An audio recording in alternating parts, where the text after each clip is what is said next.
ye wo kwan no ho aguo na wonim sa atomic kwabenya highway ho no no eno no ka enua wodo ya eboa Emma chase ewonom ye nwunu afenso so yenim se dua de eboa bo ma gan ye kwa ebretu awodo no ebo ho ban afe ye nsu awodo se ebenum nsuo emu bate kroje na afenso krampo no ensuo ne be ye nwunu no empempinu ano aya ne nnua enso ka ho bi enti asamre basa no ana ye hu secretary tenten enso apie dwa ya chase empanyefo ebo amane na erocha Ghana wo mo na de ato dwa ya wo kire se sa enua no a Wama wusa Ghana Atomic Energy Commission for Edutwa no ha dwene pa na rekura nko kaya ya nanka wan mucha asare fo fresi na mu kura mpo ankanya ya na asame nti yankwa wo no so tew yesa nwuma da ne wura no anese no na yanko ene ye radari bosu enkonko twetwe enkomo opaje kase amojo Sompa kase bosini yo pen madam mejo subulisa yaboko oh adom na monso Madam. Yedanyame ase. Mara no wasenso say ye bo wo puno moje yenso. Awode wadawroma. Ye ka nua ho asem a ane ye de afra wo yenim se dua de. Fiti junior high, primary kura na sa. Ana mpanyimfo bo amane a kire mfaso de a ewo nua ho. Ane se ekobase ye twagu a ensunsanso bone a edebra yen. Eno ne ye ho se Ghana Atomic Energy Commission for and one masase etu anamon. Ewo atomic kwabenya highway ne so wono mo a ye nuane bi wono ma wono mu twitwa eno na ye hunu mo krata bia mode ya pie dwa ya mo kasa erefa ho wadaroma etesa secretary mo na mo de pie ye enokre pa enokre ayi na ye so ya no pay ene ye te say atomic Ghana Atomic Energy Commission omo di notice bi atu abontin say endra no mo trust aleta no say and on person will take action be to say almost on my pruning and Jenny Pierre atomic in Kwabenya highway no echo police station no na I can't be almost on person almost to chat about 8 of them almost to channel a free ho and then I share high dream pint and no pay no yes you release this hard statement no as I say you who are deporting here one person yes who for some time now they say for the past 2 years no attempting to be AKOSUA who say oh no much so say no be kutwenia baako no be etwenia baako AKOSUA science and take steps am in nyankon obehu e be ba ne de na etwenia ni na ne so yin say emfa emboye and it's na e trust our statement no ayo se wo be nya na de kwa asabi Ghana Atomic Energy Commission wo munimde enti se wo sore prekope ana putupurumwo na wode krata ba ebewie cha de kyeane ye hu se won mutu sa na mo no na bie wo bibi ntia matumi afan ne ya wotahunu adamotuo ne enuoma enam so ama sa na motuo no won matu ana well jawo kanu ne kra da ho ne say Indiana yeka hu seni Ghana Atomic Energy Commission omo na edua Indiana several years back omo na edua ye but say lawyer kwan into wo years activity kwana wo na wo dua ye by the same time no abey public property and last year ye hu say enkrofo bi twendua ewo kwan no ye ko ye na ekọ bisa ya na hu say daddy Atomic Energy for now na mass anklofo kwan say omuntwe senya no ye ko bi sign no omo asem say oh omo ye filling station bi o honti no omo kwa no omo asre permission from first commission say in radio where so mutwitwa na senya no mutwitwa no ni na aka gubi eni ye ka se dedi wo pese wo change akra na wo so fa ekwan paso esan say eye no krese ndua na wo ho ebi wo ho a sensio to na se ya hwene ye etumi na haba ni bi etumi bu ebe to fama na se etumi be to car so it was here taking steps to say ebe bo ndua no ho ban na wo hwe sa area ho na gata kran ni ekwan nchen ho entinso no tra edidibo ndua na se sa na ma ndua na ye week na de esan say ye wo poor maintenance culture no ama ndua na esi wo fa no abaye hazard amaye ene ye ka say say ye die ndua e wo se ye tu ho anamo say betina obo ndua no ho ban enye se ye betina sa na feed ye hu say esan say ndua na se didi a e say ntino e toto from na sorry one day na say ndua we dey say twadi na egu I think the first responsibility, it depends on all of us. And yes, a bit now, so one day. It's answer young year from with the now a gentleman and watch channel near could train your negu. And to excuse almost can say electric cables now. The young electric cables now more. Way now issues of maintenance and management. Idea for a long time they've not been doing. And to say I'm almost sorry to say I'm almost they could change and say if you know you're dangerous and now say it's a danger to life and death, it's a life and death issue. And then a long-term failure to ensure proper management. And I'm an abanisa. When no more son nanka, one bet me at you chasso. Nanka Niano asanso guinshirane. And now say be a woman a moto frobian combat me at you. And no more pie any say. Send a wokan and no quiet one. And you know, be and you know, walk a quancha who's our quancha. I was saying, Nani, a chasso, a prune in the camera. Now a answer to me in lives in Shenano much later. And yeah, almost a week, send a car, Bebre now, I found hono, ye need got a diabo, fine channel. And say, so nice to an enemy, and Jana say, I will who are Yano, erosion, air coso, and internet make I in and pertain as I say, last 2 years, Ever Rose cry a year, my jeans, almost 10 days, Kwabenya Road from Atomic. Adwoa Kwabenya omudu hono and a side issue about the trees no buy near catch up was a baby won't to me because of road construction no won't cause a could change yano and I was will go back to redesign at the urban roads crash your boss said they will go back and redesign that particular road. I bet you among who can say on Bobo and Jana Hubine and now exercise Ghana Atomic Energy cry a your friend urban roads is almost say it's incorporated anywhere doing and command and almost a baby. No more crown, the Siano, all my plans to say a quana or mobayano, or mobile in Jan Hobine, and your friend on the chain and the Gusan affairs no, on the decide his own banner. It's a hard Jake a class atomic energy. Where do you in Ghana, why idea, but in Yano and your dear, this is public property. And you see, you're taking steps, say about Yano Hobine, rather than say the big trade near found can need to change your nego. And I think so when near one particular issue I was here share. Most of the time, no, share be a fair, a comma, a day in Faswadi but because of poor maintenance into no, now I feel that we are giving an excuse to destroy something good I started. And if you say MY, I will say Atomic Energy Commission almost saying a jubium. So pruning almost costing your pruning, and they are a but they don't have any right to cut down any tree. Justification be anywhere between Amaya here. Auntie, ye quite nimwo no. What's so say? Sakwaban say no. Anamotu be na wasa one mutu na biem. Mada dwene ho ana mate hu bi. Say bia wo mo pese wo mo fa kwati kwan bi so say wo mo dwira guo no na filling station bi ni ade foforo bi say ba ho ana. Asama who can be a young gene say, and Kofubi, I said I have a plan because last year almost said this arm, you are not police station yard the show. And now you did some almost a private property, almost share, almost cram, almost crowdfunding a cop was our company, and a teacher send you any free or make Kaiser man call on the ground. And I'm a quarter, who say, almost chest Indiana. Maybe some almost say atomic energy for now. I'm a more friends of Montediano. It's way now, I think, say, some should say, you're pulling behind a young Pulibiano. I say, you to change any belief. I think, say, yeah, almost shiny, yeah, that is almost a down on that would say, almost to change and no more other activities be a cost for a crunch. And we are this or MYA. It's almost shiny here, pa. Yo, you're about so young how P. My unfouncy na young corner Ghana Atomic Energy Commission phone coding como a beer na near Yesu near Yatatiano na entesa. What are my me and was no brand what I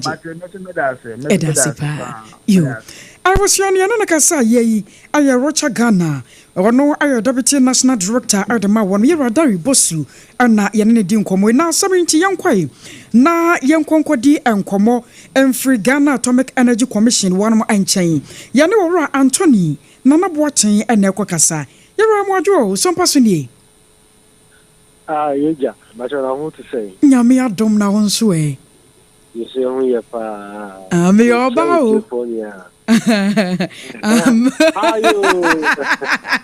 Sorry, man, too. Oh, thank you. I'm already a wadaroma. Yenim say why a busy pa na yabo opunu so ne nyina ka adwuma no ho adwuma ne mra we afra wa numre yi a ayaboko ne nyina no yesa ye hunu manamotuo bi a masase a mutuo ewo atomic kwabenya highway ho say enuane bi wo hono mu a de atra kwan mu abroso mu twitwa ne ade ana erocha Ghana abomu amane yesa ye wonuane bi wo hono kura nka mbetimi atwa so nazo se mu twa ne pain di afiri ho no yenim se Ghana so de enua boa ema sane nka awia bebo beto nipa so ane ade ni nyina atumi firi ho wadaroma manamotu a mutuo no ni nyina so pa ne se wadaroma yo me da be so pa fe da se me che muti fo ni ya am de che se pa cho tie ndua ni ya ni ehwetwa okay na ye ko ba ne se somewhere last year and around June in October anymore and you say a humba in Sunotono and they tune the amienu a good lawyer kind of so the Yamen Kwan Kayashi but let me say the Anabako Eshika so there was a 2 more has a responsible institution and see assessment and a survey. Oh, Indiana, oh, yes, as I say, all law kind of who free hatcho, let's all call Tomica. All say left and right in the pa, and my whole cry, yes. And whoever now the old woman says, Indiana, and what do you do more than 50 years? So, in Indiana, a check, and over the years, no, in short tunnel erosion cost, no, a be in Jenny be it is a who storm near Bansa and say, boah, let me tell you, and I say, editor, consider last year is here, no. In fact, I work I cry, getting close to elections, a crown, a Yibahuka, Pilatu Junction, a cross of quine, Yaminqua, but Ubu, and Cracka, Piazza. It's no see 200 more. Into your forestry commission for in a new coding KWAKU in the actual situation. Now, Ghana also the only to mean trade, we had the permission of forestry commission. And you know, say, you couldn't get out with you. Then almost and so they came on board into university. There was a collaboration. You know more collaborate here, and a very assessments, no, and no more experts identifying the Indiana aye week, you know. Into them, I'm sure the Indiana, by Indiana aye week, you know, and they identify the mark here or more. So that you be to me a year Indiana field. They are replacing Indiana, and yes, you train Indiana passade. Ye are replacing. Now, in the other Bisuka also a high ECG for so far. Okay. I can say, I can say, pylons, they were quite no air transmit electricity, no. The Jacoshi, Mam cost air cost to trouble Kakra. And take Medica AD, any ECG for Yaka, ECG for the sponsor. This year, as you may be. Then I'm also more in the how margin or more pylons, so you need to make with my lip pruning. I won't body a young Ganian will see a pruning who kakra. It's any be a bit pruning. And then you any I will see a issue because now sooner a week. And said my dear in the year, Ghana police force so sorry I said buying with traffic directions, you know. It's my dear definitely you'll say directed traffic. Cars, you know, because a highway are some of the air camp. Now say problem be also air farm brain. It is so beside now say Juma ye no. Okay. Na when no aya one day Juma ana mo ye na wo de wani bubu nso a enua no be sai ene ye betumi akasa na ho den no enti na wose mo bugu. India I identify ye per se ye di ho adwuma no. In fact India won kai 150 but India ye per se ye ho adwuma e ba ko 8 is about 8 watch India watch in America and we mo no tin aka no ya access romo and they are determined say a week the pose danger to the public no and in they will see if you if you ya insurance to you and share your kotia sempa into you know a life and death situation you ever say address as a responsible institution anti yaro yenim sa wo hwa sa atomic kwabenya highway no a eye busy road pa ya traffic eta basa kwan ne so na wo ka bibisa muni CG ana afe kura no Ghana police ka bom ni ade sai na musibi ye no fa ya ma traffic entumi anche ana we no mo dan na kwan ne ko be e ko be foforo me pa che there be okay slide diversion be mu there but Ghana police for and bombarding divert traffic no at least on one way call mama another side so kokakra and so mo control the flow of the traffic I jam it me this age my day enti sa nua nwotwe a mo gina mo nanso na mo twa agwe me ne nka kra yansa mo mabaso biem mo ya ade pa mi TV a me hwe no wo ha me hu se duane bi ono mo akoa ayesa de e ba kwan ni mu no enti sa nua mako be sa nwotwe a mo timi identify na mo twa no ya de a ebeboa na wadawroma ebi aba ba hyem ya yebaka ne se eno so ba fefe na aboa ma agu nhirane ana but it is a mechanic initially. Okay. And you are opposing danger to me in Janasa and my own because obviously nobody knows tomorrow. Whom we are bar, a bit to me twice here, a bit also danger, any accident,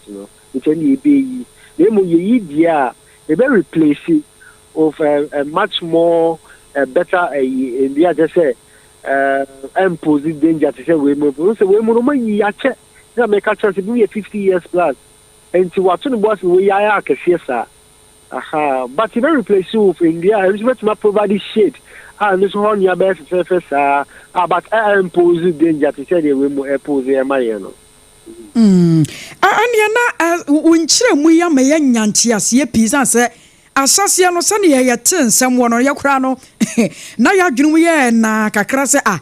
edua esi wono mu a eboa drivers ne kura duro mu timi ka se ahade ye nwunu na yanka bi nhemu ye hunu se mu hudwiri guo no na se na ntiase ne nheda mai enti wakire mu ame yatiase na wadaro ma yakoye nimu no na ye bisa se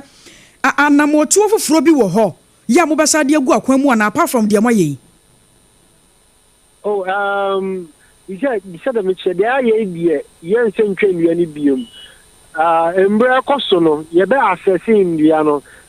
ni ahwe ya estimating che ndia ni bi wo che dangerous dia and ye be ko hu forestry commission no mo expert abehwe na ye di hu ejuma but ye ndia ni nia and opposite threat wo ko horses ya to spell ndia no bebre na wo ho dodo na wo ho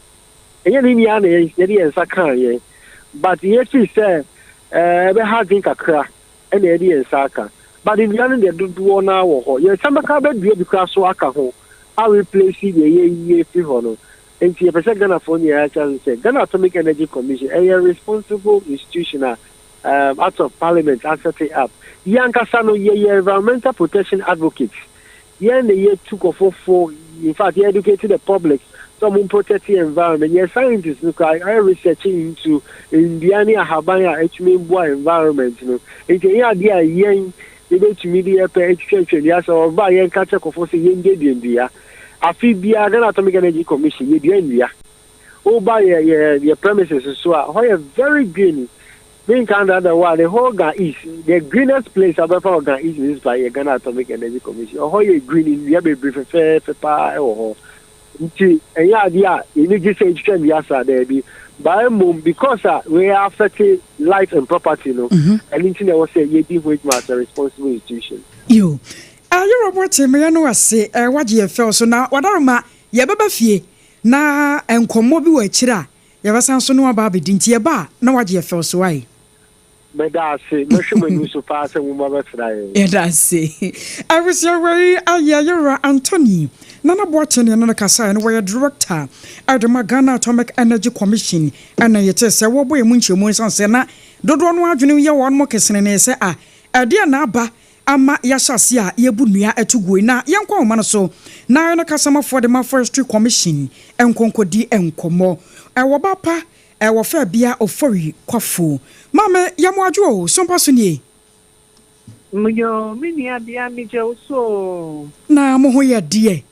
Onyame adom ye hu ye mi je di se onyame adom nso mo hu ye nyame adom ye hu ye pa na ye ne nka mo maba so ene mo adwuma pa mo ye mo wai ye da mase Yedamase so ni bribie mu so yen asen na nia dwuma pa yedi no mo da na di mu bo ho de room o manfo so se forestry commission yeri di dwuma so de aboyan akwa yi ho ban yo mama we de wadaro ma ye bo upunu manumre yi a anu nyina no yesa na yanka bi hyemu no yeteye sa dwumadie bi akoso ewo atomic kwabenya highway honom anim se wo de busy road pa ya traffic taba ho ne enua ye sisi wo san ye sibi ma ho ye fe ani ade na yeteye no yeyam hye ye kakra ani ye sa da bi ye na Ghana Atomic Energy Commission fo bedi nkomo na ye bisa wo san se wo mo ne yete se wo mo ye eno mo so kirem so wo nya ne bone sokra no mo kra no wo mo ne mo di nkomo bi yete sa ananso ama won mutu sa na mo no wadaroma manya bibi yete sa efa na mo ntuo no a ene wo mutu ye no ho yo mi pacho seni a wo kan no sa na ti pepe sa na ti anin chese Ghana Atomic Energy Commission for ye ni won na ye nyina ye wo kroyi mu ha ye danumpo ai say ye bo asipam iki ye wo na wo be yi yen asitu wo show nhuma de bre yen say wo pese ye ni won ka bom na won nua na esisi apanten no wo hwe na wo twa bi na bi wo twitwa ho enti ye koi no ye koye nyoboni fan inspection chese ye koi forestry commission for koi na ye ko hwe nnua ni nyina sane esi na ye ko hwe mu no ye hu se emu awotwe mi kire 8 eno di ewo se wo twa se nnua na nyi nnua ni ebi wo ha edi beye mfi aduosia mi kire 60 years ni echi a awoa chese ayeti asiawu ejina ho nso awu ana mahogany no nso ebi wo ho a anyina kosoro ama ene anyinam nkane ahama no me share high tension poles no risi aka wo wimu ho a anhwe yi a ede oye ne bebreye ena bia bi nso wo friend no limfina eno no nso anyina kosoro enti no ye ma won tumi ho ma se wonka mahogany nnua no awoche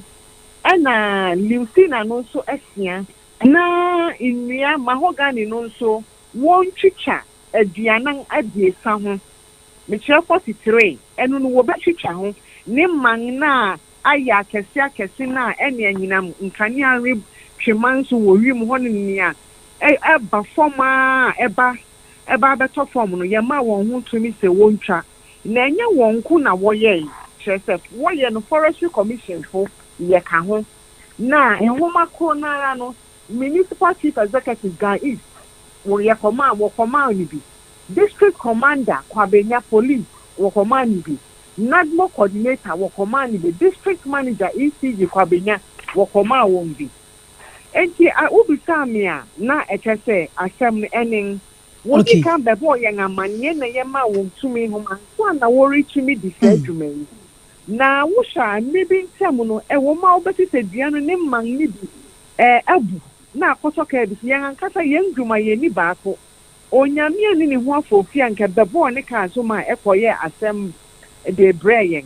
nti nipa ye dib enu nti na ema wodi se adwuma no na won ankasa anfa won tumi na wodi ye ne mom woni forestry commission ni nyumaku aka na edi se adwuma no yo na ama me wede wadaro ma yen hawo pi na yen hwesa nua yi a won mo twetwa ne nkyeremu a wode amai ama yakora no ya soma dweye pa na ebi mo kire se emia ni bi won mu a enua no so anyinyini ya che se eno so ebehia sanke ebetimi atwa biaguo ne ade bia sha na mu wadaro mo forestry commission ma sha se bia na mo bi won mu a mo betu na mo de aboa enua no anyinyini ensuo betutoi se bedwira gu nkrofo so ne ade no mo betu ho na mo wana yo me that yes ne say se dua bi si baby na obi nhu meka nkyere yen yari hu okay nia ye hu ni ye di ho dwuma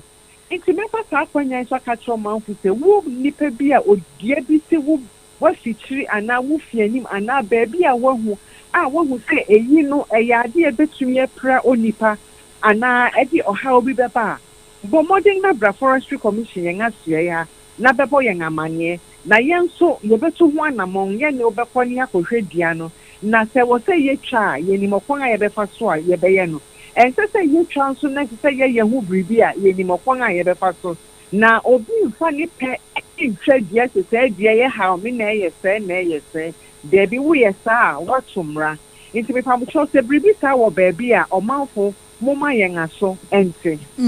awodi me jawa mu okoya na wasem a wo kan ye yayi ebi aba me tiri mu se ye wonua ne bi wo no mu a ebi mo amfa mra kwan so ankotwa mahunu bie me pacho imprempren yi de ni bribi sa okay mi bribi sa wo nkrankrom ha minti bribi sa ye yo ana ma me ye jawa mu okọ wasem tia wa pa na se wadaremo me pacho ma sem tia wa ni se inia ya dia ehun faso no se yeke se ka ho atem a eni se ye nyewie enti obi biara bo modinga se wo kwan ketekete kra na fa dua si wufi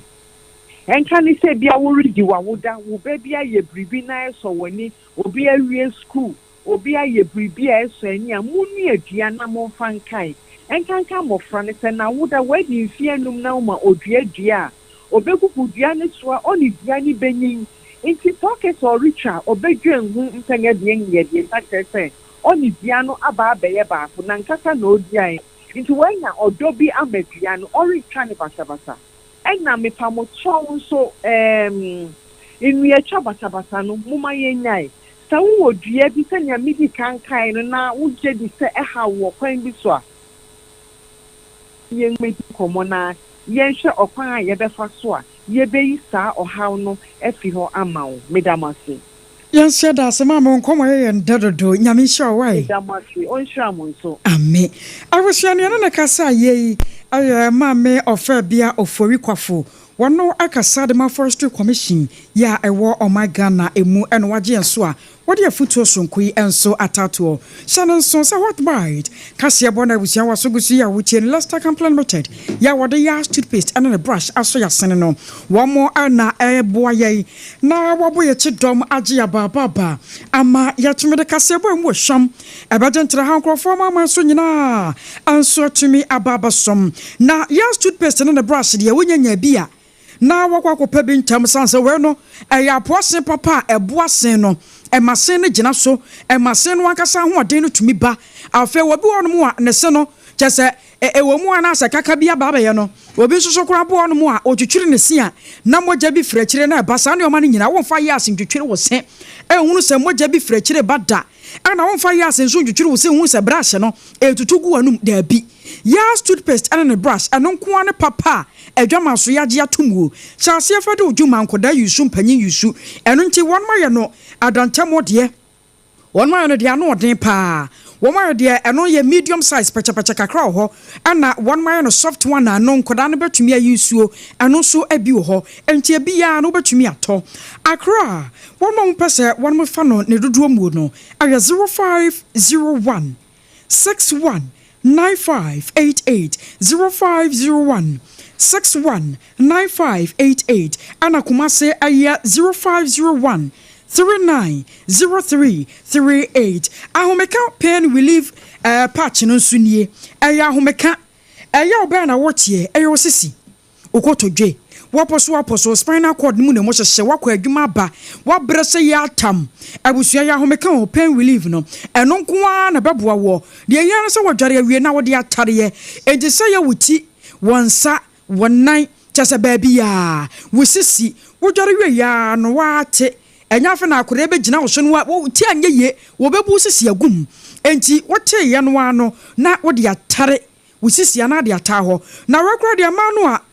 mo bra so ana mo bobena no abade ama mo se enti hyase ne kotobi wo bra ne ba ye no anya fe na be mo obi ate wonka woto ye no anu ate ano na de atare ho minute ne be se num ko ne dusu abeje wo se fom ama anwatumi ato mo mpendodo mo ntu ai 0599 802 297 0599 802 297 ye jena we so ne ya dan ye ho tew ye ba ne aka chi no ye de ebeto aso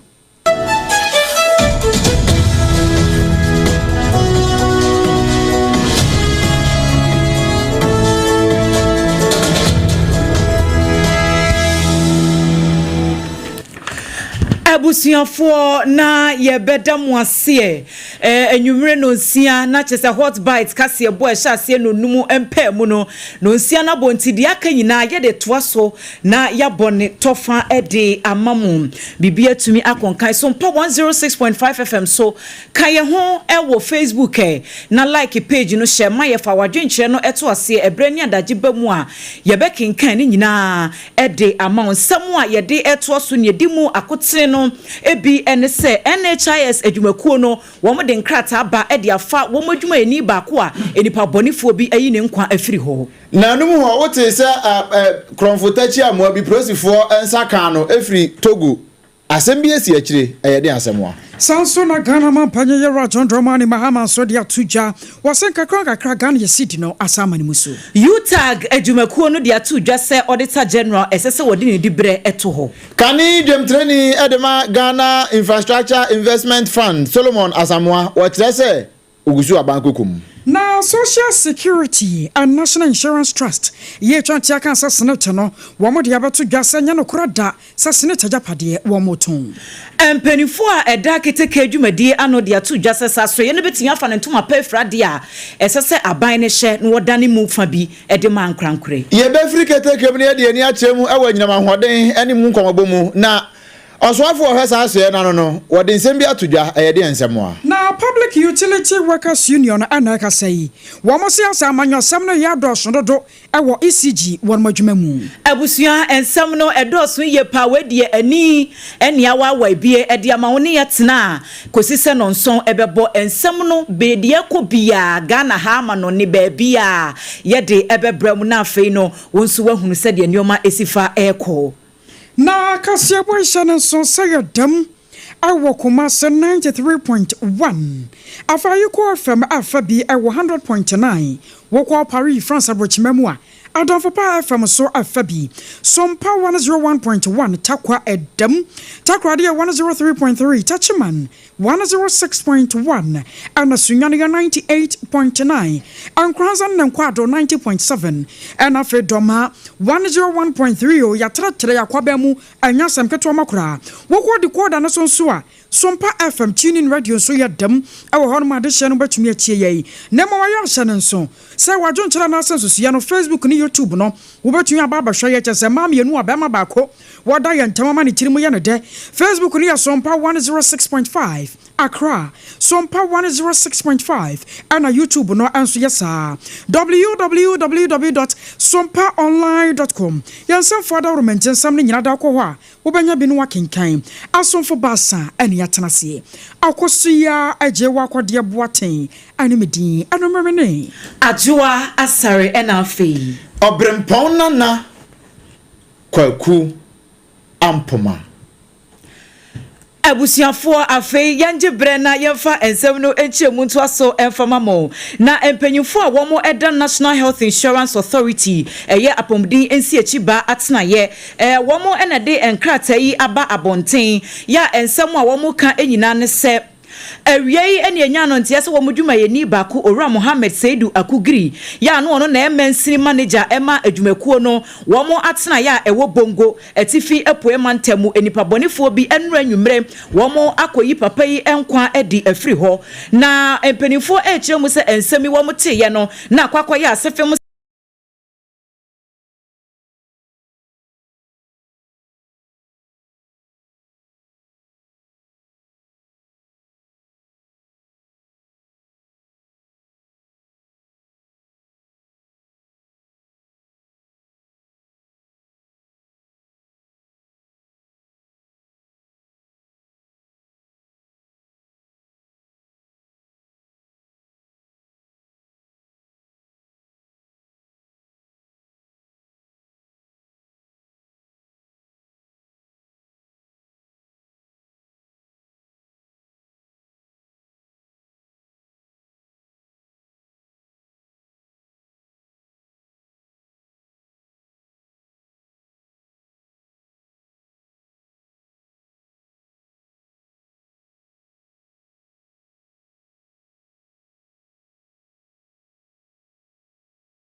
Just a honor, what didn't see can aquashe, and we didn't crackra.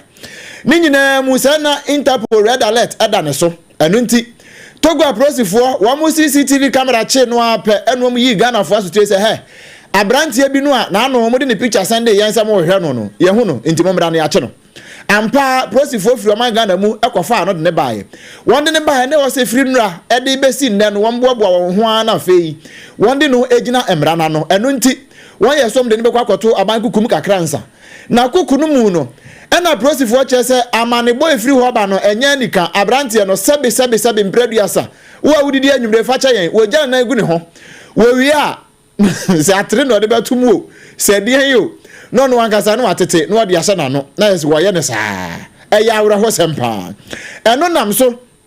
Emma prosecutor ya Okodie na asem no mu as a Libya ASP Richard Amwa. E dey atoko to ready say. Ade ya brantie na ye e we prosifo kokum no. Won susu say we dey anya normal. Enya dey taisi kura enu nti. Me ne wo kasa sabre won de na ko ayasa bia sebe ya on betimi ahwehwe na adwene mu won we hwehwe adwene mu no. Won mo hwehwe na adwene mu hu no say aso. Abrantie no eye boa payo. Eno wa hyeda ye se ne ye be ya prosifo be gya no. Anampo se eye how bi a aba ne so said ye be ya won betimi apena yarehwe no wantimi asade na gidam dara no na mbra na ko ase eno nam so e ma piempani ya otena adwa mu ma me eye basilia agye tawia wono so ye se no kre saade no a abrante na ye no ebo man eno nti eye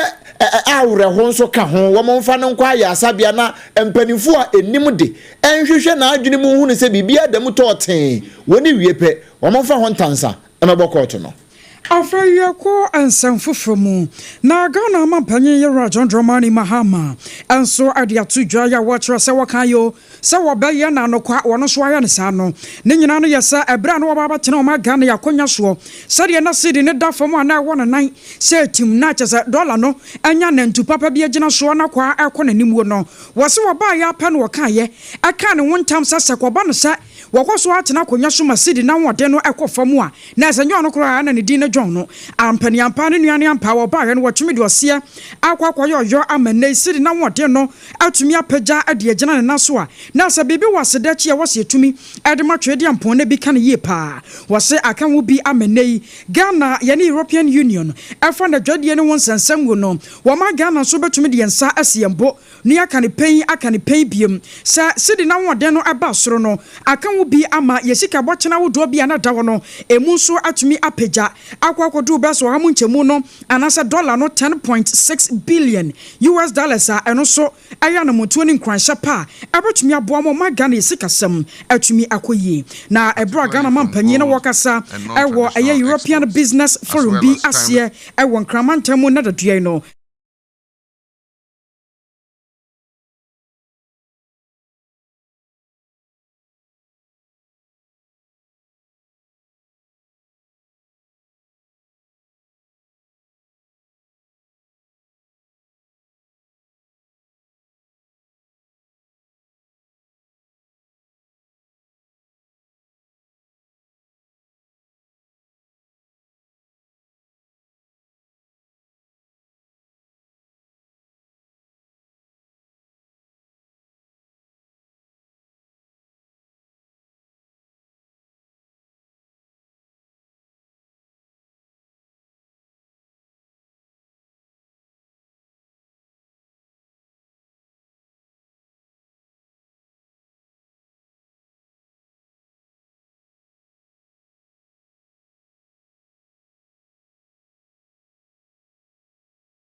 Auditor General no esese opanyini no wode ne dibre eto ho ne nyina ene se womo ekira wode abaketua homa epono so enhwehwemu bia ba beto abonte a sa payroll audit report no nsem bia opanyini no akyerɛkyerɛ ne wode aba abonte de afasuapon no ho no enya de etwa yie kura wo kyerɛmu se ewo sa report no emu no womo efri afimpinu ni aduonu mienu kosi afimpinu ni aduonu nan no na womo ewo adwumayefo a womo buru adwuma ewo ho no mo esese womo yeso nam so ma empatasika kra yetua mo womo abro akoduru be 59.2 million Ghana cedis na ensem ye beto odwa na utag fo kyese entwa ye kura sebe opanyin wo mafa ne so wo ma meye adwuma na nyese wo mra no wo bebiebie niema mu keke ya wo hyeda eni nyina so bia wo se de etwa wo mo nsono mu kura ne se report no opanyin ye wie ye no wanfa medan penifo edesuapon na no ankase ebia enhwehwemu a ya nsa kanie aso edian na mo ekafa wo mo so wo wanu ye bi mpo a wo mo de yama no opanyin no sori ya ene wo de report no mu susuaso beto abonten se obia enhwenti wo mo kyesa nsem no de agusuapon no hu finti opanyin no wo mo hu no se adwuma no wontimi nye esese wo de eto honom na de wo gina nsentwofo animu ekasa ye ede ma utag ya ewo University of Ghana eye wo mo kyerɛkyerɛfo panyin Owura Jerry Joe Harrison. This report, as distasteful as it is simply predicated on the poor job that was done by the audit service. The standards of auditing, in our opinion, has plummeted in recent years, and if care is not taken, will have serious consequences for the nation. It appears to us that the audit service is more interested in appearing to be working rather than doing the right thing, and in so doing, they ignore ethical standards that guide their profession. The University of Ghana management maintains that the initial audit report was not shared with them for them to make comments and clarify any discrepancies before this was made public. This is grossly unfair and unethical. This is a serious breach of the ethical standards required for the audit service and its profession. And for the Auditor General to sit in his office and preside over such an institution that disregards ethical standards and standard practice, we are hereby calling for the resignation of the Auditor General honorably, or we will petition the President for him to be removed. Onipa yatine ne sesia yi eye kyerɛkyerɛfo panyini edema University Teachers Association of Ghana eye utag ko no ne fa ye wo University of Ghana suapon no emu Owura Jerry Joe Harrison. Ye to ansem no so ne ye de ani atremu ewo ensafufuro mu a na enum ho be se na awatwe mu anie ena aban eye se nipa mienu bi oman no ahwere sika kase pa ewo won so enu nti yemfa won nyina mrana no na mrana ne won kohye wi a ya de sika no sika mpanifu akire no eye $2 million US choppable dollars na nipa yi eye Professor Christopher Amyakunfi ena fei opani Solomon Asamoah na enei ewo premto breka se mu krampo oteye se Professor Amyakunfi kra de na ne ho mfa no enti ne kra ma rush no ede ne ko University of Ghana Medical Center emergency ho se ja won kwaje ya de hwe ene ya na ya tie ne se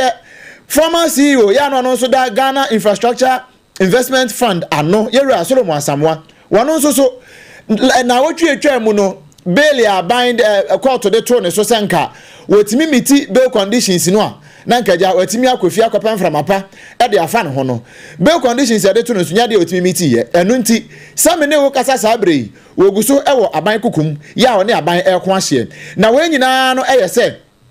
wona betimi aboa na se ne empani ka no eye ene mapapa won betimi ayede afa ho na fei sika empani se afa sa empanifo insase e wona chese won be de won be famra kwan so no won beji sa sika no e de atma aban na enam so ama aban sika no won timi abo ho ban no eno no mgusuo wo kire se empanifo emienu ekọ Ghana aban edin mu ene dwumakuo bi ekọ contrage se won be ma anakse sa dwumakuo no e ba be sky train e de ama omayi na se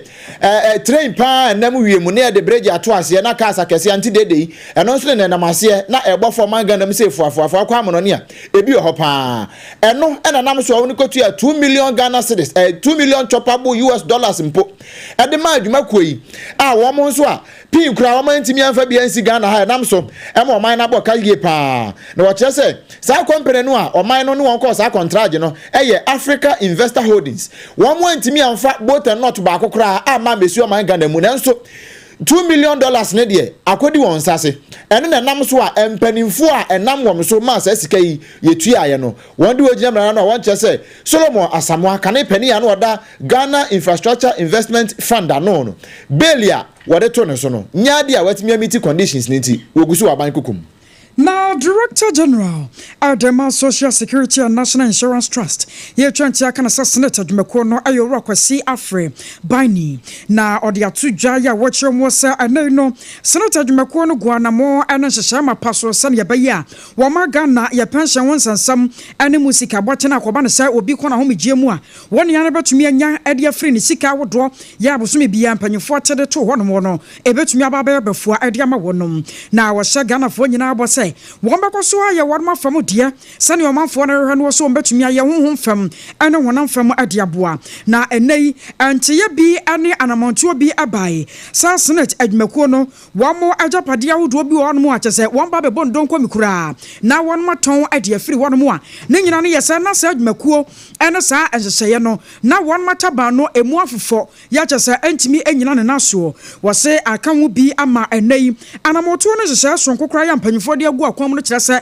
wo mo nton won mo japade na won mo da dwene ho ahunu sese kwaba no se sa eye japade awodo ene adan awodo ya na senate adwumakuo no wa won mo ntaba na fofo no se kwaba no se wo mo tumi egugu sunsu a ebetumi asanso anyine yie na mso ntene wo mo hwe no wa ye bi Adwoa sane ye be na se adwumakuo no nyina betumi agina ne naso wo se anche won betirem na asante mantam so senate adwumakuo no won mo nya won maso ye kakraka ye wo betumi ade adwudwuma. You know, every year to increase our pension payouts, we do what we call indexation. You look at the inflation rate, you look at the returns that you are getting, you look at membership contribution, and then you decide to what level do you want to increase pension payout to pensioners. Now, to be able to give more requires us to ensure that our investments are yielding returns that enables us to give more. We've made a decision. We are expanding Senate to have an operation in Kumasi, not only to expand on power provision for the people of Ghana, but also to ensure that since it's an area that is giving us good returns, it should be an area that we enhance our activities in. Watch out for what we will do with our facilities that were to be sold. I can assure you we will not sell those facilities. We will turn around those facilities and we'll have an event to speak to what we plan to do with those facilities. Anya dia yebaton sa japade awodo no na emomu no ye hwose yede nhyama pa begu akwam na sa japade awodo no asa gina ne naso we panye kwantrofo a Social Security and National Insurance Trust Senate adwumakuo no wada no Yerakwasi Afre Bani.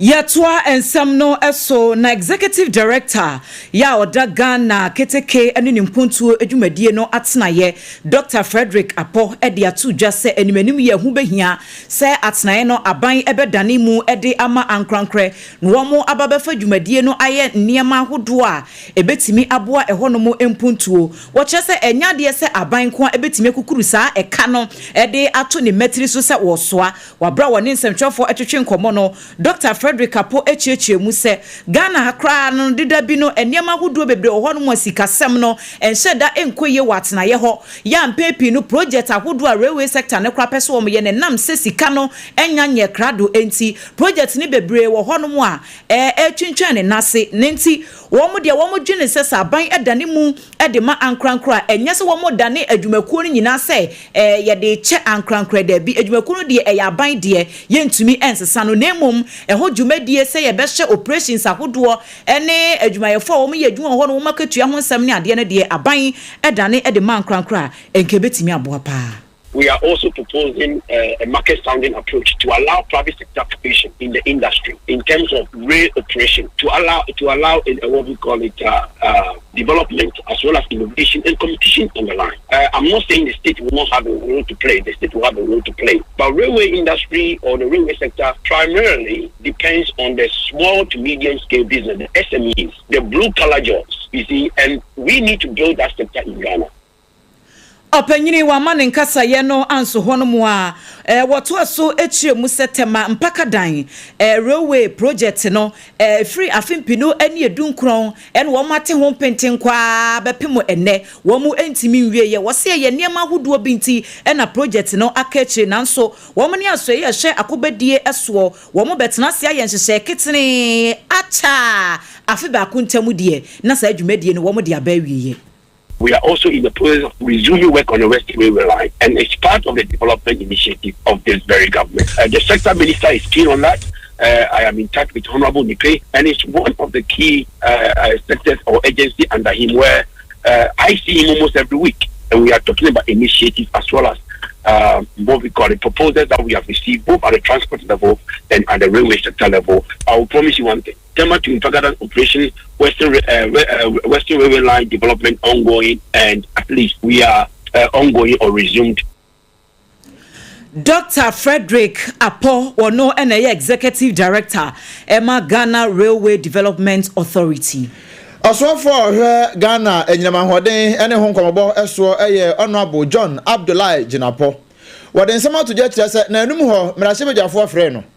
Esa niema bi a ekoso ewo na so ho no onfa no yie emfa mrahye badwane nti okoye no ne ensem de okan bi pa. Na ensem okan ni nyina no ene ese okọ amanfo ntentan fidie so online internet ahodo ni nyina so amanfo otwa na chi yie pe ne amanfo so pa no. Titiri pa wo kiremu a MPP fo na so sa de enum ene wo mo boni benkuru ni fa bongalat sa ene se won se wo ba ye se soafo a wo ba behwe na watoto niema wa amase wo ba be kasa sa keke esan so susu se osoafo Abdullahi Jinapo kasa nko a na ye ne de e wo aso ye ho wo so de a benkum ni fa no wototo mane sa na onya akwanya ya ne sompa kase e bon komo no ene wo kire se enye ne yehia ne MPP fo e ka MPP fo nko no nanka da bia waye din no wote ho din esan se wo mu fira ba nya ne so no e ka nko a won kekere e de so a man Ghana na ye 80 billion Ghana cedis eno eye energy sector nko a eno nti wo mu nim se John Jinapo kasa pe na popo biribiri abo won eno nti na won mpese wo be kasa no na ono de se ka we ye da ho no won tena ho enya nhwe ha enye din wo be wai so 80 billion Ghana cedis. I don't know what person Ghana for better of the minister Kasano. Say me kasa. Also as the minister Kasado.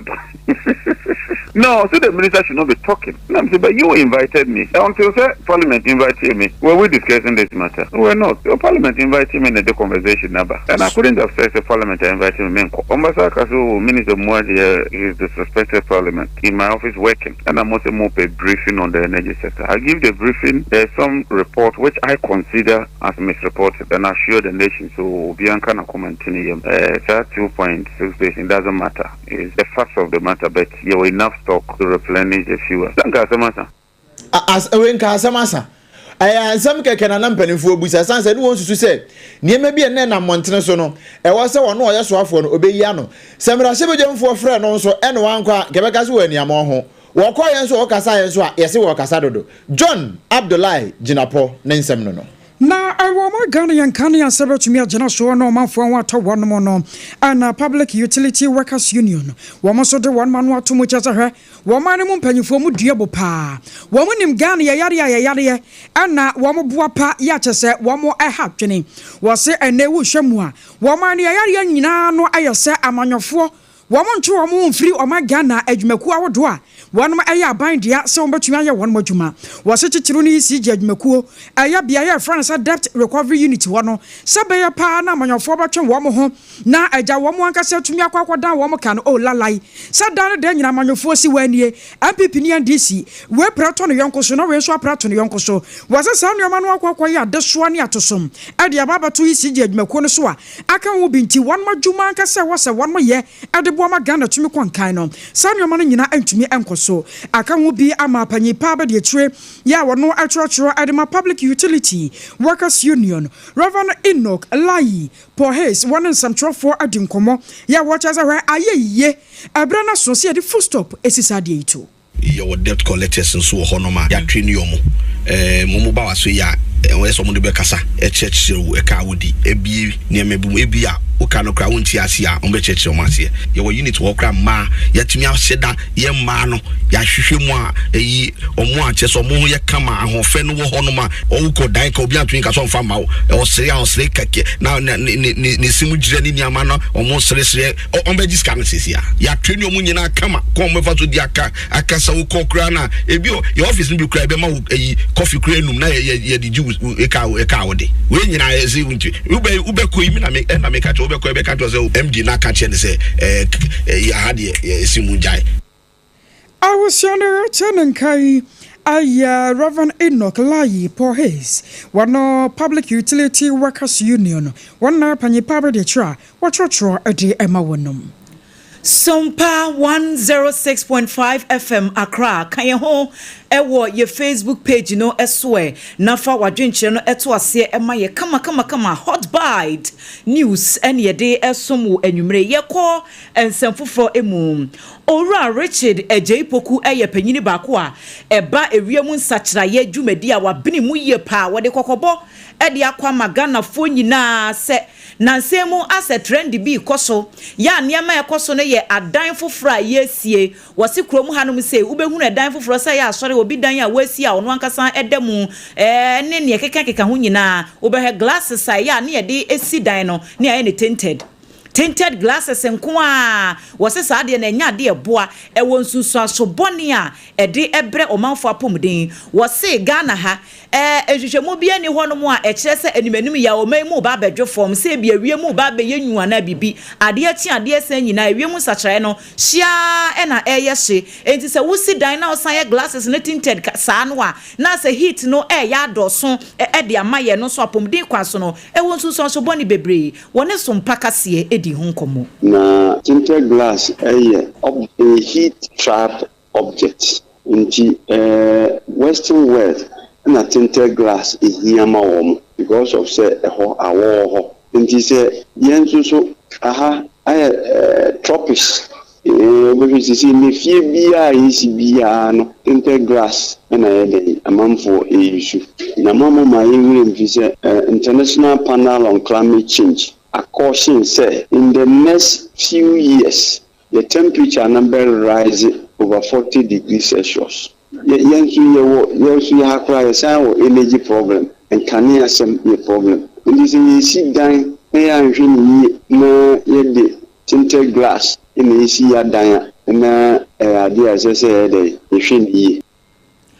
Opanyini wa mane nsem no anso ho no mo a wose ne wo ba bekan amanfo bebrebeji hu chim enso enokure trodo wose sa tinted glasses no amanfo edam sesi a wo mafie mu no wo chese udamu bebre a ohyew no nti no etimi ma awarefo kora ana wo a wo peba a wo ne be ma netie se bia wo kunu ana wo ne oba netie se oyira mo pese mo wo na wo ne ma no ko cheke hwe obehwe na bia heat no ohyew na no odene enti enam sa ne ma no nyina so ma wo hu nsem so emu ya dene pa oga mi ankasa ma sorry kura mi wo mu no ni si ya so ndai tinted glass no mo ye emma me ka kire won but no mu nyina so nyina ne se ne na efe omunyina so bia but how wo ho no so die ya nwene ho excessive heat ma affect fertility production if you say aware for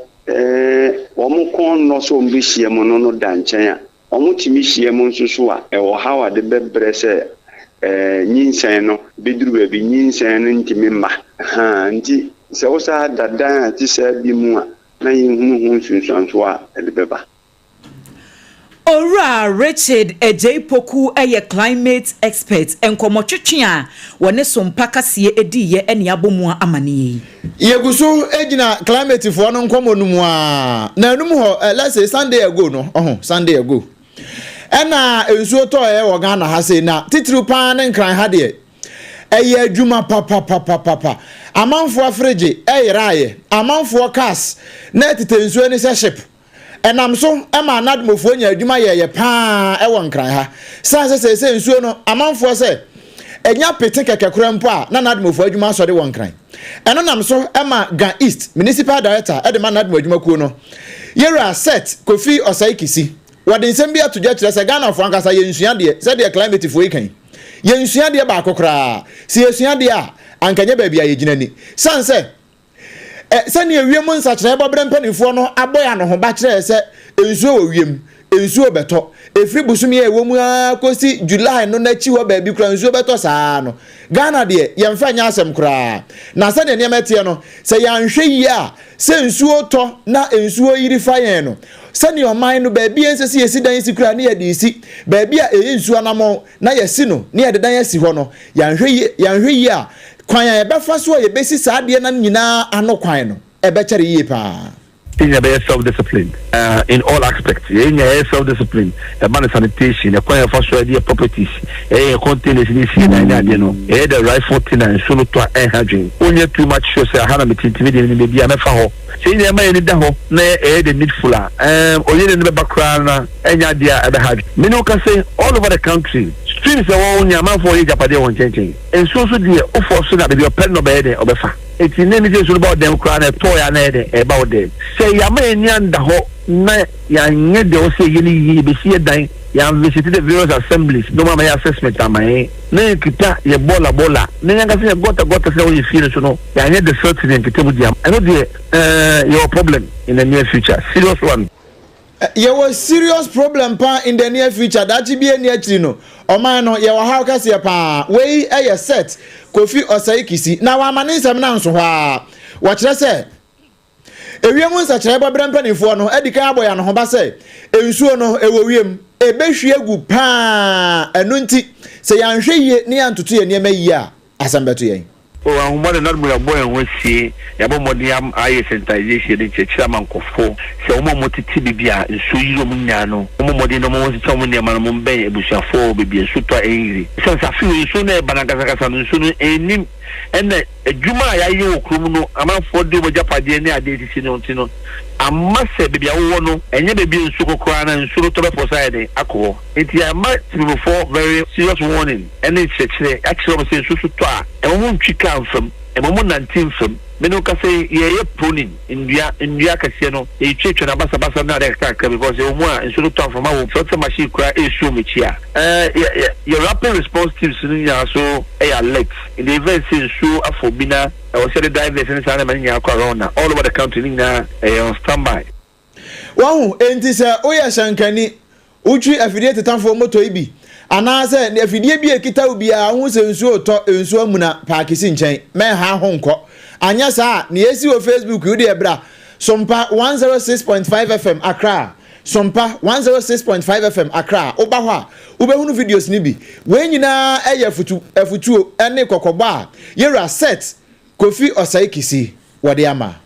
na jumadi asonko bi akoso awo nkramantamo ya wari ayo International Electrotechnical Commission ana anansamtrofo edi nkoma na wabo amaniye yi na anu aka ho bi ma Director General Adwoa Ghana Standard Authority Professor Alex Dodu akasa adiafa ho ya wotrosa anuoma bi koso amesa Ghana fo ya dwene anhyeda antwe emfa ehu yie kura wose nyina no akwakwa senei sakoba no sa obi akwa siji wasa wo permita ne yede manu ano no sa pa so obekwa akohwe sa Ghana Standard Authority wanmosa ehemita na se anase won verify no won hwa ba bia eno anase won ya wode mita na kwakobo wasa sa no ma no nyina no yade e ha twene ya e wose ne kire yada ani etumi ko hu.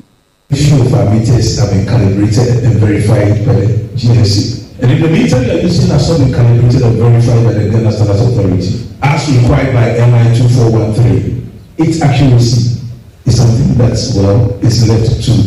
We cannot comment on it. The law says it must be verified and calibrated, and thankfully we are working with the ECG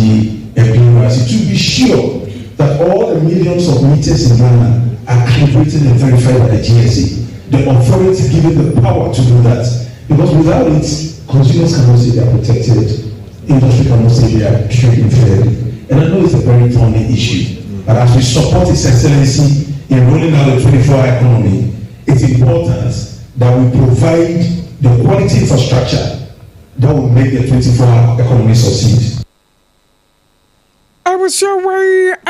Professor Alex Dodu and your training canon. Last time complimented. Ya wado ya toothpaste and a brush. Aso ya senano ana ebo ye chidom ene numere. Wonya nya bia no akwa pebi ntama numere ye betwe ya sen. Aduane no wawadie na wase ochi wosen. Bankumu tuo zafi ane akpara na wodi ye no. E wase otumede ya toothpaste and a brush etwe sanse anhwe ya ukunu beba. Wodofo bi beba. Obaka se agunu shafe jene ni ade. Akoba sa no aya na moa. Ya toothpaste and a brush de eye dikem. Ebeboa ma wosen wankasa no ebe yi pampan ni feeling kakawa bia atumi de free mu 0501 619588 and 0501 390338 ahomeka hit patch nsuni okọ eba ye na mama nsesa eba na omuhuna mane omubunyam so no etu atwa sansahwa we ya ahomeka hit patch o anya fe na akwa memnaduro amana kwa hyehye okwan ho no menase bia nie enuro no bi won ma posi setie nie enti wo obi a wo mpedo no mu a untumi annom eya ahomeka hit patch wose woni aduro nom tonkwanta amwa pai sabaya na oba bi oya na kwakwa no maduro de fatare enti oba wo ya o menses eba na wubunyam so no eno na se wawai na wo de atare emu asemu ano no ebebo wa kwa se minute no edu ansa na adwowadwu wie ya no ano no oho atɔ 0599 802 297 0599 802 297 yanyina resore ne na ye ho tɛw yɛbɔ ne akachi no yɛde beto so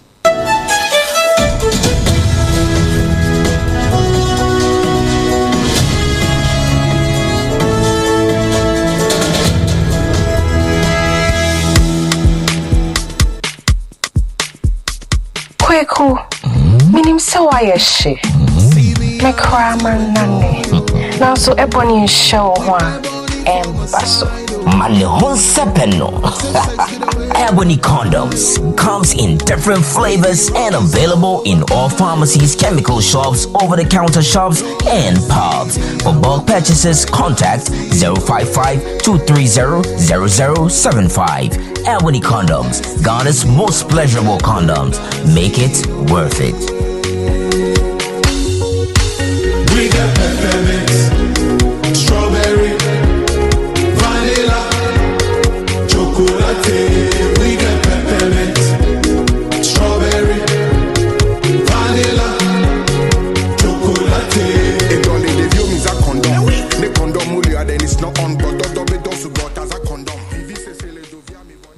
Endpoint Homeopathy Clinic. Ghana had the OBN himself a prostate. Na baby omutimi ye screening. Emma huni ye etu asia. Na a Endpoint Homeopathy Clinic. Anasa a kidney, a liver problem. Wofa baby and ajujo. Na the friend premature ejaculation noa. Be maybe a one would offer kwakweshia. Asa wu dine huagro. Asa wo tonte. Any ebra Endpoint Homeopathy Clinic. Na ye muao. E mani mema mo pa wo. E ye Endpoint Homeopathy Clinic. Wamu de mufua. Yari biya infections bi ne woho. Anasa biya wonsha wofa baby na ajujo. Kidney problem, prostate dear, and your Endpoint Homeopathy Clinic. I hear Kokobi Kumase Baku, a Ben Angel Educational Complex, no, and Accra Hansu dear, Womujemu Ankasa. I was painted by a friend share signboard, no, who drew now Busasa Whoop Endpoint Homeopathy Clinic, Obia Ebetro. For Endpoint, I was 0244 867068 and 0274234 Endpoint Homeopathy Clinic, Womudemufua. Hey, Medo, Edrano Pa, Wutimi to Boise, Echichusi,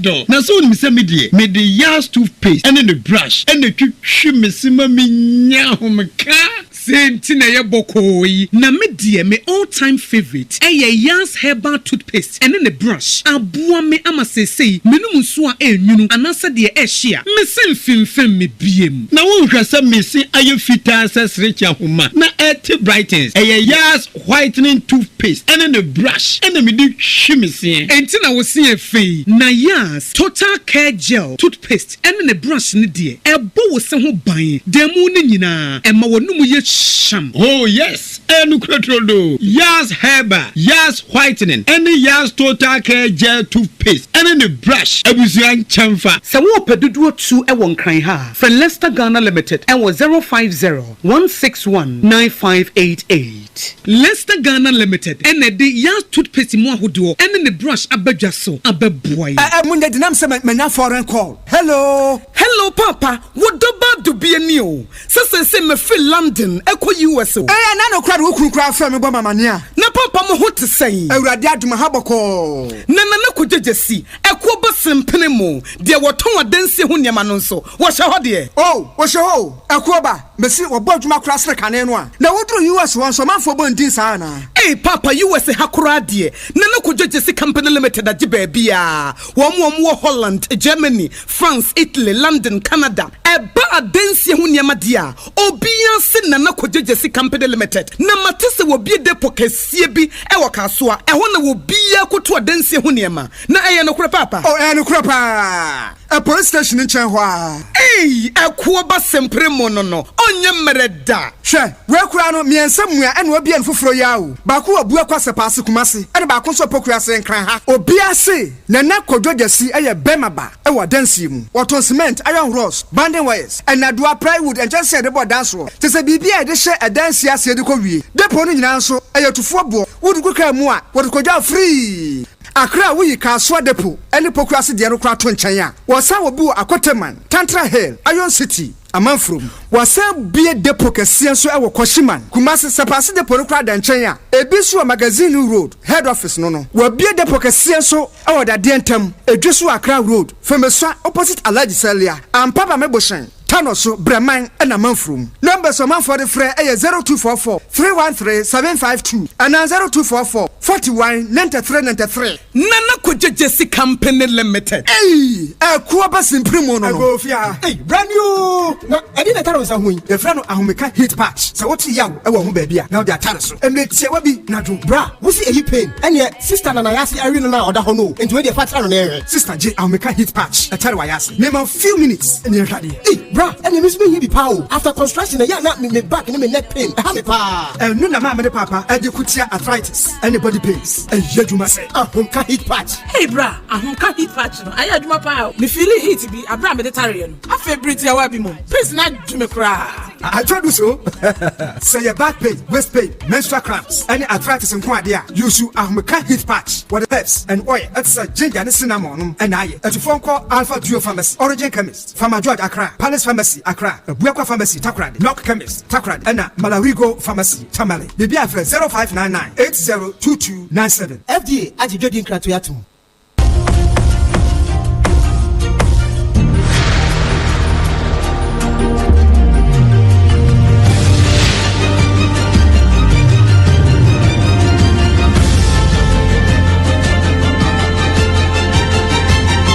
Sompa Kasiebo, Ajibebia. Aje bebia ampa ebusua ye damu nyina se mwenya daje amyada ne ye ho aba yetua ensem no so ede amamo Child Right International eye dwumaku ba ko a eba emofra wo mo fa hodie entotua wo mo di mu akotini ye pa wo mo de ato dwa se ensem bi ha na nsemu entemu na Ghana Immigration Service ne bambo dwumaku ahodo ne wo mo etigu nkran emonten so na wo mo gyina kwan ho esresra de ebi wo hono mkra mesi adwuma no wo mo agira mu ama wo betake wo no ampe kwansi bi ama no wotimi de wachi ekoba bia okobia wotika mu kra obi kra timi fa de no wo de abọ glass ni mu pan na pai no wono de wo nwene ho kra wo kone baabi wo mo kyesa sa ne ma no ekoso ne hadwene nti en wo mu etu sa na mo no na wo hye dwumadi a ekoso e wo nkran ha no a enkoda no wo mu do so ye pa empenifo kyesa wo ha mu chiche mu be ya duosia de na wo mu nyina eye mofra eno na child right for kyesa wo mu de wo mu ensori entia anamon a immigration service for no wo mu tu ye na mmom no e bankoda no afa wo mu hu ni se anko betimi aye no kwan bia ebeboa wo mo bambo asense de ekoso no owura bright appear ene ne Sompa Kase edi nkomo. As much as we think that this exercise is important, we also showing concern about the approach and the institutions that are leading the charge in dealing with this matter. And once you get Ghana Immigration Service, then the intention be that they are getting rid of these children or the adult because they feel that they have breached immigration law. And that is where we also come in. And we think that the issue at stake goes beyond breach of immigration law. It's also a social protection matter. So for that matter, we expect a certain standard to be followed in dealing with this particular case. We are making this statement because we have followed up, we have done our search. There are certain things that we feel are not in place, and we wonder how the state is taking care of the children. Because if you look at the figures, out of the 2,000 plus, almost about 60% of the people that were rescued from the street were children. So if 60%, then it means that the focus should be on them and how best we can deal with it. Ora Bright appear executive director Emma Child Right International. Na ye transam na so abusia ma Facebook ade etwen bra Facebook obi YouTube no so ena da we ye ntokwa aye gidigidi at once by force waso de ba no wan fama no waso ne mu entu de bra Facebook fa comment to enche ye be kenkan comment no e de ama wo na ukopie mu ewo kwabere mansini no emu a Ghana National Association of Teachers womo ma ye ewo mu no ye from Natlas enti e Nat Ladies Society womo mpanifo e na etoto de sere a teacher 43 pa ne ma no se eba no enei abefu suahunu pa IT no a ase ma no de ase omo yiwom ho afirim kra ye ka hoko school bia mu ne ye ka IT teacher fo na won nyina mema nko a oyi mudu emu ba kwa na mienu pe e na ye ma e na wo kire se e ma so ya mu so munya bia ye enu nti eba no se mu kirade no na se mu de mo ho hyemu e wo ene abafu suahunu no mu de mo ho hyemu bia etimi bua pa ama adesua ne adekire etimi konkan pani a woni amansan bo nkomo e ye ma me teza apia kubi wo kire se e ma ni omutimi ye ewo abrabom ni omutimi ye ewo adesua ne adekire mu so omo de IT no enso ka ho a ebeboa won pa enne nimdie nti IT no for babia eye adwuma nanso wo ye adwuma ye bia no se IT semba ya na ye mumma no meka achechefo mma no ekọ achechefo memma no ho ma mo boa wo mo sa kwan so eye hawo se wo de emma no to so memma no ho a metimi hu se ekwan no ware mamma no se wo de IT be di dwuma wo o madwuma mu achechefo mma ye se kwan ba ko so anamienu so yen ya ye tenasena ye hwese se ekoye nim na IT ni yenso ye hunu mu ne etimi di dwuma fi se enne babia eno na wo so afenso so me gidi se betima ye workshops ama wo mu na ya kire wo mu kwan be fa so di IT na di dwuma eno ye baako na afenso kwan be fa so ama IT no betimi di aye dwuma enye sika agu wo mboto mu aside bosomi akatua na ye gem na afenso corporate bodies ni nipakuo bibi so betimi aso yasne wo sa entity mu se de be ya entity ya pese de mamma no eno so be kwa abusiani ati ye maame teza apia kubi na owie ye pe na local coordinators no a ewo Natlas mu Ghana National Association of Teachers Ladies Society no ye ne bi bon komo ene yebusan se asem amompanifo kan mo gene sen. In fact, this year round table and our beauty pageant is ayedena asaye first ronko. Ye nyina ye hwe animu say next year coming years no. Ye be biem na a teacher for man nyina aba na o ma ba be hwe. Okay, dia me de tutu wa na metimi aka say eye pa. Me amede me ka say eye pa comparing to others no because our organization is well done. But when adwumadie no me hu ni say dance ronko kra. Ama na wona asim na ni age. Ye hu ni ma bebre ye sua ne man susu pi in that class affairs ne hu ni say awuo no ene de metimi aka say apagya ne ho na ama aye anigye pa we no eye aboa ama wo mu nyina nso atimi akoyie we eye local coordinators at the Natlas Ghana National Association of Teachers Ladies Society ewo kwabere mensini no mu na women in agricultural development ya eno awon finfin mantamo panyipa ya wodi koyo ne mu aye mesmebel kona dubwahi wodi atudwa akire mu bra woni ensam troni arekana bo nkomo awodwumade sonko ase ya won mo ye won finfin mantamo no kire se drumra bia ayo na ha dwene papa sa wodoma nkoma bo ade obobore bo ade wono ankasa bo bema hunu sa da bi bema nko antumi nante ente wasame bo ne saso boafo de kan wo ye no ye oba na so bo ma Ghana nko amu a ye adwuma yeso we di anya ma adwuma wo betumi ka se ne bo aka sa me de mempa ma wo madwuma ma ampani ampa wo ba ko bepam no wo se sa no ma nyina no akwa ye adesoa e de ababato ma so amanei e ma kora wie suapon anase won mo wie nsa no nyuma se won kwakope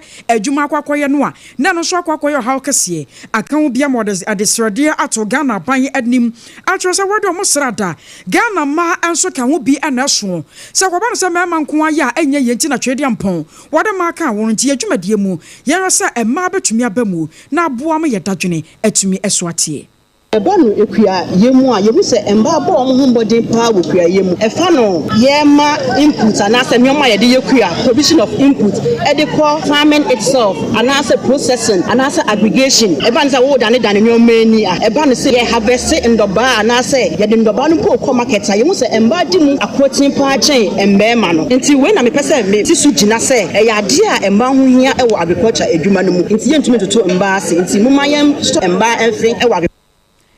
I was your way. I Miss Mabel Konadu Boahim, Central Regional Officer at the Women in Agricultural Development. Now, I know what you know, and Madame Opokuwano. Area Deputy Head at the Aya Contest Organizing Committee. One also afasa kwanya so akasaya. What are the shade at Ghana abayenim? You made your consider friend and Miss Agribusiness Entrepreneurship Fund. I can see I ama agribusiness in ma how mu use see. I can see ni na ane say ye Kenya omo me atro omo say e ba no agri dwumadi ni ma omo so omo wo mu bi. Nti ne ya ne say ye be bo omo de adwene a ewo agri kimu e de beba na ya pen krofo etri now through the training now omo dey fast way enya business idea no omo then ya bo omo and bo omo ni abi a omo dey be share dwumadi na ase na ase idea no etimpo no menya metimi dey share e be share Ghana ban.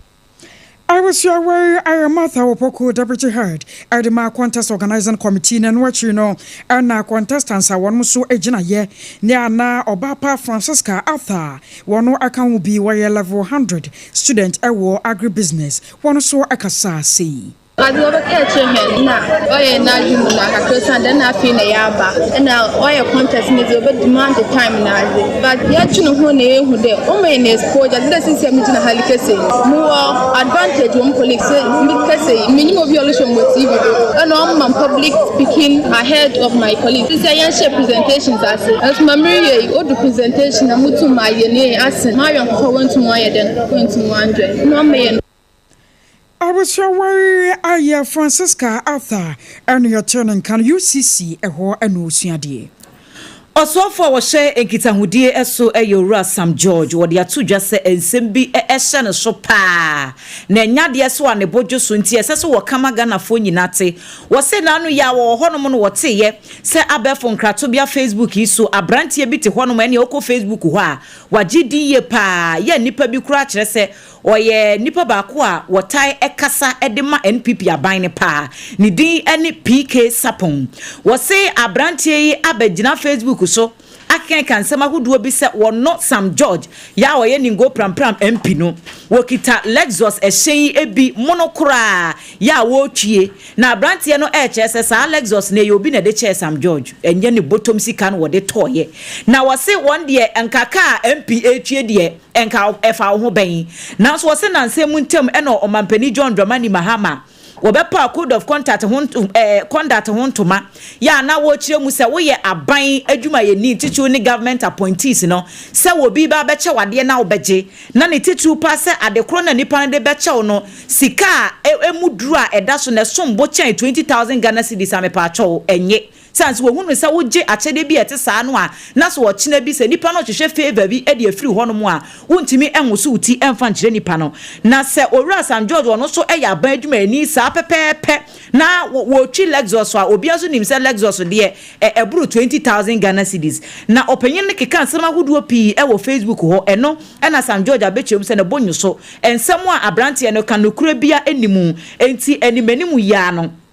womra bonten na wometwe sa nsem no ensan na wonsan empacho emano san toaso enkoka bibia begu wono Sam George hu fi biem na se abrantie no amma meye sa de we nyina de a ene wode abrantie no ebekwa kogina court na wo se wo kasa no wo adanse pa ye chese nyese wo kasa kekese MP nemom enkrata efiri omai emrase bedwafie ya date ye da so eye December 20th 2024 wo mo emma ho enkrata ababonti e chese owura Sam George ukọ omai emrase bedwamu a wo mo wo bibi e friend parliamentary service loan facility ya wo mo tai eboa emamrase bedwafo no wo mo enya bosia sa facility no ka ho na National Investment Bank fo so eka ho bi en wo mo ema owura Sam George ekọ class aka no efri United States of America ebaaye wi sa krata na efri parliament so eba no a Commissioner General wo GRA ono so eden krata ba na eno so edi adanse pefe se opanyini no wato esen no ya nkrata ewo ho enti wonni adanse a wontimi enkodina social media so emekeka nsem megu opanyini ho fi enti owura Sam George say abrante no efre no PK Sapon no so ama mepacho no wanyai sansem no okeka fa no ho no a ene straight wode no bekogina mra nanim ye ntwa bosompo na fe yemfe ne nkyiremu ewo Gaza ene Israel mpepre no so na ntokwa no gusu koso ho pa ya enya asem kuma nrada and yet say Israel for no one ya Bible na san to hobio ama one afa ehye maakoma akobeye say enum e de afa empepra no so akoje mu ayen say dimakum ya mpanifo kra to din say we no ye frɛ no a drop in the ocean na just say we kra de ketekete kra we de 5 for de ketewa bi eno nam so ama me ne wo ka say ye no ama ne bo ye free ho ba no enya nika wo kire say enkwada ba ye say empem dunai 14,000 kwada ena se yentimi antene yensa amfa duane ankoma won don hwere duane anwotwentem wonyina beto ayanom e wo no ho enam so ama UK aban kire sa saade no ekoso no ne bu afu papa no nti edwadie nkomo ya woni Israel fo edimpo no watwitwe ni nyina so ama ambassador na saban anamusi ni ya wo UK ya wo gina mu dia ma Israel wa frɛ no se ne ekoso no womra no be yi ano na nsan ya ampo ena Israel Prime Minister ya friend say Benjamin Netanyahu wodi betu ja no akire say entokwa no ekine ya etu betimi atwa na emo metu betimi atwa age say Hamas fo no wo mu prison fo ya wan ache won be ye say aduowotwe ekọ nanim ho kakra no wo ja won na se wo mtimi bade a entokwa no wo mbejai na nso say ni parodo a wan ache won do agu afiase no ne awate ne say emu dodo eti ase eye be say aduonu miensa pe 23 wan aka nyina adimakum anu nti enkoti se say ni pe wo mbeja won ama wo nyina ba asomdwem toten no entokwa no se gina mu ano anu na ha na ye gina na ye densam no nyina asie anansam wo de bram wo no de makoti no bi ene say NHIS adwumakuo no akasa ede atia Bongo District Manager Owura Mohammed ni wuo no abrantie bia prosifo ensaka no free Togo se kronfotachi amoa ya womo eche no wo kire se ade bia wo ye e wa afiase no etwetwe aso ado nti wade ne akọhwe na adwene mu UTAG adwumakuo no so ede atudwa ya womo echem se Auditor General esese wode ne dibre eto ho ye kwa amanone nsem wade bre wo no Gaza mpepre no so Israel fo no wan asan ka ho ama UK aban watu na atiem na bika wenum ho ne bobo na nyina no de baba som abra nyumako we so ya sene Leicester complimented what your toothpaste and brush ahomeka heat patch anso aboa bi na na ka just complimented ya da wase eno achi no krampo no na ye ka wo se enyumako bi anso aka ho bi haxa mesha and capsules wase osa tamfo eye mawremfi se 21st clinic na the sciatica expert hajia special food nie wase local foods and what de bema wo Electroland Ghana Limited and so say home appliances de e wonko a na benya bie we no nyumako awodo a wo mo asoya sene ebra Sompa 93.1 afa bi e wo Kumase kro no ano ayiko 100.9 Adamfo Paris France Abochimemu 101.1 Takwa 103.3 Takwa de Chachiman 106.1 Sunyane 98.9 and Kwanza 90.7 Doma 101.3 Anna Sompa FM decoder na so ne yedemu asonfo basa anu yebetena sie AKOSUA AGYEIWAA KODIE BOATENG menu abema OBREMPONG-NANA KWAKU AMPOMAH ena fe Adwoa Asare yadamu nyina ase amamumu eniti